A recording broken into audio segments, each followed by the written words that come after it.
El libro de Éxodo. En el primer relato exploramos los capítulos 1 al 18, que nos cuentan la historia fundacional de cómo Dios rescató a los esclavos israelitas, confrontando y derrotando a Faraón, y proveyendo una salida de escape a través de la sangre del Cordero Pascual.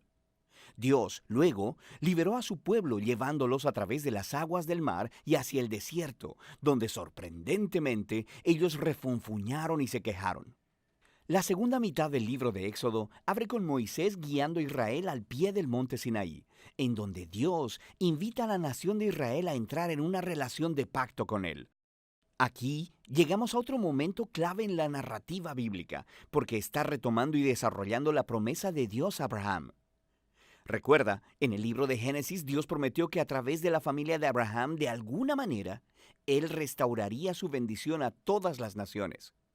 Y aquí aprendemos más. Dios dice que Israel obedece los términos del pacto. Ellos estarán tan moldeados por las leyes, enseñanzas y justicia de Dios que se convertirán en un reino de sacerdotes. Ellos se convertirán en los representantes de Dios y le mostrarán a todas las naciones cómo en verdad es Dios. El pueblo de Israel aceptó la oferta con emoción. La presencia de Dios se muestra en la cima del monte Sinaí en forma de nubes, rayos y truenos. Moisés sube como su representante y Dios empieza con los términos básicos del pacto, los famosos 10 mandamientos. Estos son como los términos básicos del acuerdo sobre cómo los israelitas y Dios se relacionarán entre ellos. Después de esto, viene otra serie de mandatos que explican los primeros 10 con más detalles. Hay leyes sobre la adoración de Israel, sobre la justicia social, sobre cómo deben vivir juntos. Todo ello para hacer de Israel una nación de justicia y de generosidad diferente de las otras naciones. Moisés escribe todas estas leyes y las trae al pueblo, quien, de nuevo, aceptó gozosamente entrar en este pacto con Dios. Una vez que lo hacen, Dios lleva la relación al siguiente paso. Él le dice a Moisés que quiere que su santa, divina y buena presencia venga y more en medio de Israel, lo cual desarrolla otro aspecto de las promesas del pacto de Dios. Recuerda, después de la rebelión de la humanidad en el Edén, perdieron el acceso a la presencia de Dios. Pero ahora, a través de la familia de Abraham, la presencia de Dios se hace de nuevo accesible a través de esta relación de pacto, primero con Israel y después de alguna manera con todas las naciones.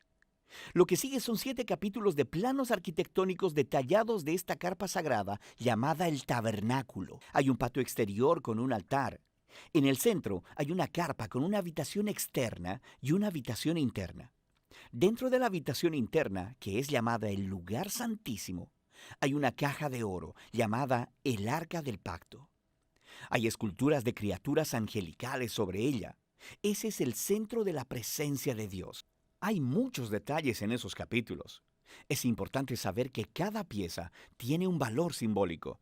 Todas las flores, los ángeles, el oro y las joyas son un eco del jardín del Edén, el lugar donde Dios y los humanos vivieron juntos en intimidad.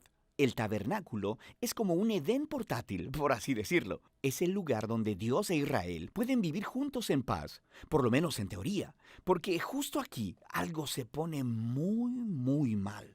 Israel rompe el pacto. Mientras Moisés está en la cima de la montaña, recibiendo los planos para el tabernáculo, abajo en el campamento, los israelitas están perdiendo la paciencia. Ellos le piden a Aarón, el hermano de Moisés, que haga para ellos un ídolo en forma de becerro de oro para poder adorarlo como el Dios que los salvó de la esclavitud en Egipto. La presencia de Dios está justo ahí, en la cima de la montaña. Ellos pueden verla, pero están ahí abajo, rompiendo los 2 primeros mandamientos del pacto que acaban de acordar. No tener otros dioses y no hacerse ídolos. Lo que sigue es muy importante. Dios sabe lo que está pasando allá abajo. Primero invita a Moisés a compartir su propio enojo y dolor. Le dice a Moisés lo que quiere hacer: eliminar a Israel. Pero Moisés intercede apelando al carácter de Dios. Él dice, primero que nada, destruir a Israel significaría retractarte de tus promesas, del pacto con Abraham. Y luego Moisés apela a la reputación de Dios entre las naciones. ¿Qué pensarán si ven que destruyes a tu propio pueblo? Dios acepta la intercesión de Moisés y desiste, aunque sí aplica juicio sobre aquellos que instigaron a la idolatría. Él perdona a la nación completa y promete renovar su pacto. Es en este punto de la historia que Dios, por primera vez, le describe a Moisés su propio carácter. Él dice, el Señor es compasivo y clemente, lento para la ira y grande en su fidelidad al pacto. Él perdona el pecado, pero no tendrá por inocente al culpable. Tenemos esta tensión. Dios es grande en misericordia, pero también, si dice ser bueno, debe lidiar con el mal. Sobre todo, Dios es fiel a sus promesas, aunque esto signifique que sabe que se está comprometiendo con un pueblo que le es completamente infiel. Después de renovar el pacto con Israel, Dios manda a Moisés a construir el tabernáculo. Una vez más, tenemos 5 largos capítulos describiendo en detalle la construcción del tabernáculo. Todo se une en el capítulo final, cuando el tabernáculo es terminado. La divina y gloriosa presencia de Dios viene y se posa sobre la carpa, y nuestras esperanzas son altas. Moisés se dirige hacia la carpa para entrar y no puede hacerlo. En realidad no puede entrar, y es así como termina el libro. Es realmente sorprendente, pero no tanto si te pones a pensar. Ahora puedes ver hasta qué punto el pecado de Israel ha dañado su relación con Dios en más formas de las que imaginamos. El libro empezó, recuerda, con la amenaza malvada de Faraón e Israel amenazando la promesa del pacto de Dios. Pero ahora, al final del libro, Israel se ha convertido en su propio peor enemigo.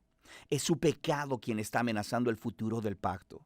Así que la pregunta al final del libro es, ¿cómo va Dios a reconciliar este conflicto entre la santidad y la bondad de su presencia con la corrupción pecaminosa del pueblo de su pacto? La solución de este problema es el tema del próximo libro. Por ahora, ese es el libro de Éxodo.